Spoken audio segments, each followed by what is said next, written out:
ভাইয়া অ্যান্ড আপুরা, তোমাদেরকে কিছু কথা বলি।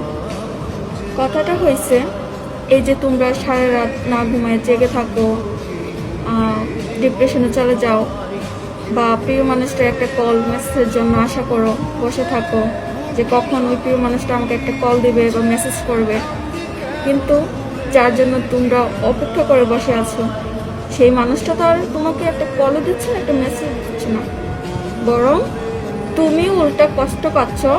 ওই যে অপর পাশে যে লোকটা আছে, যে মানুষটা আছে, সেই মানুষটা কিন্তু ঠিকই ভালো আছে।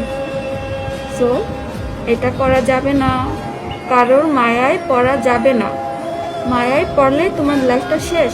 যত তাড়াতাড়ি সম্ভব মায়াটা কাটায় উঠতে পারবে ততই তোমার জন্য ভালো হবে। আর আরেকটা কথা হচ্ছে, লাইফটাকে চিল করো, দেখবা তোমার সব কিছু ঠিক হয়ে গেছে। তোমার ডিপ্রেশনও থাকবে না, তোমার কষ্ট থাকবে না, কিছু থাকবে না। আর ডিপ্রেশন এমন একটা জিনিস, এটা আস্তে আস্তে একটা ছেলে হোক মেয়ে হোক মৃত্যুর কাছে নিয়ে যায়। সো সবাই ভালো থাকবা, এসব চিন্তা বাদ দিয়ে দিবা যে চলে গেছে চলে গেছে। সে যদি তোমার ভালো চাইতো সে কখনো তোমাকে ছেড়ে চলে যেত না, সে তোমারই হয়ে থাকতো। সো ভালো থাকবা, আল্লাহ হাফেজ।